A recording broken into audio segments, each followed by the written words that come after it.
ఎందుకంటే ఖర్చులు ఎక్కువైపోయినాయి. అప్పుడు 500లో నెల వెళ్ళిపోయింది, ఇప్పుడు 5000 అవుతుంది. నెక్స్ట్ వచ్చే 2030లో 50,000 కావాలి ఇల్లు గడవాలని. ఎందుకంటే వస్తువుల యొక్క రేట్లు పెరిగిపోతున్నాయి, ఖర్చులు పెరుగుతున్నాయి, దానికి అనుగుణంగా మన యొక్క ఇన్కమ్ కూడా పెరగాలి. మరి ఇంకా పెరిగే సోర్సెస్ ఏమున్నాయి బయట మార్కెట్లో? చదువుకోవాలి. చదువుకోవాలంటే మనకు జాబ్ కావాలంటే చదువుకోవాలి. 20 సంవత్సరాలు చదవాలి అవునా? ఏ ఇంజనీరో, లాయరో, డాక్టరో, పోలీసో, పెద్ద పెద్ద మంచి జాబ్ కావాలంటే మినిమం 15 నుంచి 20 సంవత్సరాలు చదువుకోవాలి. మంచి ఇన్కమ్ కావాలి, నెలకు 1 లక్ష రూపాయలు పైన తీసుకోవాలి. లేదు చదువు వద్దు, బిజినెస్ చేయాలి, చదువు నాతో కాదు, బిజినెస్ చేయాలి. బిజినెస్ చేయాలంటే పెట్టుబడి లేకుండా ఇన్కమ్ రాదు. చీరలు అమ్మాలంటే చీరలు పెట్టుబడి పెట్టాలి. వ్యవసాయం చేయాలన్నా భూమి ఉండాలి, దాన్ని మనం పెట్టుబడి పెట్టాలి. ఏం చేయాలన్నా కూడా పెట్టుబడి. చదువు కావాలి మార్కెట్లో మనం, లేదా బిజినెస్ చేయాలంటే పెట్టుబడి కావాలి. ఇవి రెండు లేకుండా మనం డబ్బులు సంపాదించేటువంటి మార్గం మీ దగ్గర ఉందా?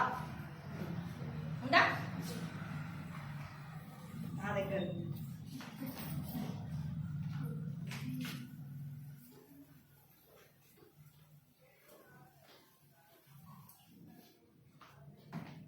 ఇందాక చెప్పినట్టు మనకి ఆర్సీఎంలో కొనుక్కుంటే బెనిఫిట్స్ అనేది మీకు క్లియర్గా అర్థమైందా? ఒక్కసారి చూద్దామా క్లారిటీగా? ఫస్ట్ వచ్చేసి హెల్త్ ఉంటుంది దీంట్లో. ఈ ప్రోడక్ట్ వాడడం ద్వారా దీంట్లో మనకు ఒక ఐడి క్రియేట్ చేసుకోవడం ద్వారా, ఐడి అంటే మనకు ఆధార్ కార్డు అందరికీ ఉంది. ఆధార్ కార్డు అంత ఉంటే బస్ ఫ్రీ వస్తుంది, అన్ని పనులు అవుతున్నాయి అవునా? రేషన్ షాప్లో బియ్యం కావాలంటే రేషన్ ఐడి ఉండాలి, లేకపోతే బియ్యం ఇయ్యడు. ఓటర్ ఐడి ఉందా? ఓటర్ ఐడి ఉంటేనే ఓటేసే హక్కు ఉంటుంది కదా. సో దీంట్లో కూడా మనకి ఆర్సీఎంలో ఒక ఐడి అనేది ఉంటుంది. ఇది వచ్చేసి మనకి ఫ్రీ.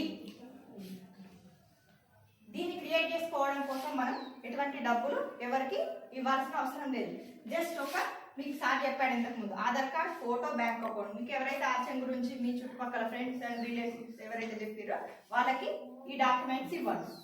ఇవ్వడం ద్వారా మనకు ఫస్ట్ అయితే 7 రకాల లాభాలు ఉంటాయి. ఫస్ట్ వచ్చేసి మనకు ఆరోగ్యం బాగుంటుంది. 6 నెలలు కనుక ఈ ప్రోడక్ట్స్ అనేవి మీ ఇంట్లో కావాల్సిన అన్ని A to Z ఏదైతే మీ ఇంట్లోకి ఏది అవసరం పడ్డా, ఫ్లోర్ క్లీనర్ అయినా, సాల్ట్ అయినా, గ్రాసరీ ఏ వస్తువు అవసరం పడ్డా ఆర్సీఎంలో వాడి చూడు. ఒక 6 months వాడి చూడండి. 7వ నెల నుంచి మీ యొక్క ఆరోగ్యం మీ శరీరమే చెప్తుంది. నేను ఇంతకుముందు అంత కల్తీ వస్తువులు తింటుంటిని, అయినా నా ఆరోగ్యం ఏదో ఒక ప్రాబ్లం వచ్చేది. ఈ ప్రోడక్ట్ వాడి నుంచి కొంచెం బెటర్గా ఉంది నా లైఫ్ అని చెప్పేసి మీకు ఒక ఐడియా అనేది వస్తుంది. రెండోది వచ్చేసి మనకు ఎంఆర్పి నుంచి 5 నుంచి 25% వరకు డిస్కౌంట్ అయింది.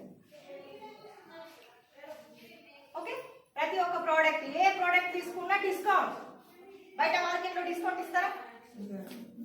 సూపర్ మార్కెట్, డిమార్ట్, మన చుట్టాలు దగ్గర షాప్ పెట్టుకున్నా కూడా రూపాయి తక్కువ. బిజినెస్ చుట్టానే కదా. డిస్కౌంట్ ఏమి మనకి దొరకదు, కానీ ఇక్కడ మనం తినే ప్రతి ఒక్క వస్తువు పైన మనకి డిస్కౌంట్ ఇస్తుంది. మూడోది వచ్చేసి మనకి 2 నుంచి 22% వరకు టీవీ పైన సబ్సిడీ ఇస్తుంది. అంటే దీంట్లో పీవీ అనేది ఒక purchase value. PV means purchase value. మనం కొనుక్కున్న వస్తువు పైన సగం పాయింట్స్ ఇస్తుంది. ఆ పాయింట్స్ లెక్క చేస్తే మనకి దానిపైన సబ్సిడీ అనేది అకౌంట్లో యాడ్ చేస్తుంది. మనకి సిలిండర్ గుడ్డి కొంటే సబ్సిడీ అకౌంట్ వస్తుంది అంటారా?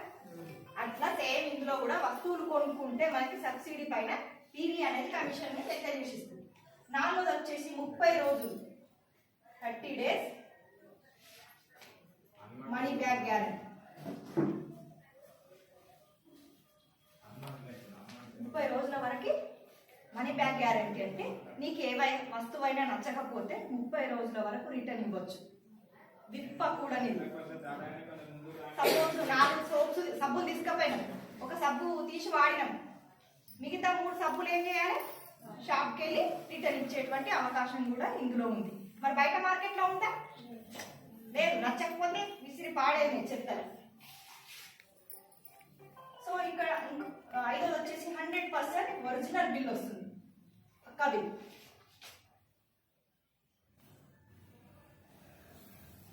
అంటే మనకు 100% పక్కా బిల్ అంటే మనకు గవర్నమెంట్ కి ట్యాక్స్ పేడ్.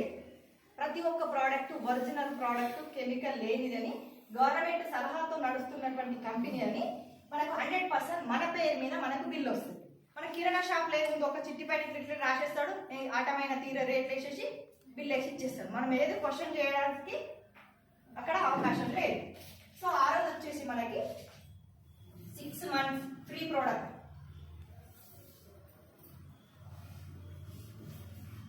6 నెలలు కొంటే 7వ నెలల సామాన్ ఫ్రీ. సంవత్సరానికి 2 సార్లు ఇస్తుంది కంపెనీ. ఎవరైనా ఇచ్చినా మనకి ఇట్లా? మరి ఎంత మంచి కంపెనీ, ఒకసారి గట్టిగా చెప్పండి కూడా. ఈ ఫ్రీ ప్రోడక్ట్ కావడానికి మనం ఎటువంటి టార్గెట్స్, డబ్బులు కట్టడాలు అలాంటివి ఏం లేదు. మీ ఇంట్లో పట్టేటువంటి ఉప్పు, నూనె, పిండి, చాయ్ పత్తి ఇలాంటి వస్తువులు మీ ఇంట్లో కనుక తెచ్చుకుంటే 7వ నెలల మనకు సామాన్ ఫ్రీ. మీ ఇంట్లో ఎంత సామాన్ అవసరం పడుతుంది నెల నెల? 2. మీ ఇంట్లో మేడం 2,000 కదా. ఎంత చిన్న కుటుంబం అయినా 2,000 నుంచి 3,000 మధ్యలో సామాన్ అనేది మనం తింటుంటాం. సపోజ్ ప్రతి ఇంట్లో 3,000 పట్టుకోండి. ఓకే, 3,000 సామాను మనం ఎవ్రీ మంత్ RCM లో కొనుక్కుంటే 7వ నెలలో మనకి 1,500 సామాన్. హలో, 3,000 సామాన్ మీ ఇష్టం. నేను 3,000 కొనుక్కోవాలని మీకు చెప్పట్లేదు. ఇప్పుడు మీరు ఎంత సపోజ్ చిన్న కుటుంబం అయినా నెల గడవాలంటే 2,000 3,000 మధ్యలో మనకి కిరాణా సామాన్ అనేది అవసరం పడుతుంది. బయట కొనుక్కుంటే మనకు 0 5 రూపీస్ చాక్లెట్ కూడా పడిపోదు. కానీ ఇక్కడ మనం జస్ట్ 3,000 కొనుక్కో, అంతకంటే ఎక్కడ కొనుక్కో. 3,000 పట్టే వాళ్ళకి 1,500 సామాన్ వస్తుంది. నువ్వు 1,000 రూపాయలు కొనుక్కుంటావా, 500 కొనుక్కుంటావు, నువ్వు కొనేదానిపైన ఉంటుంది.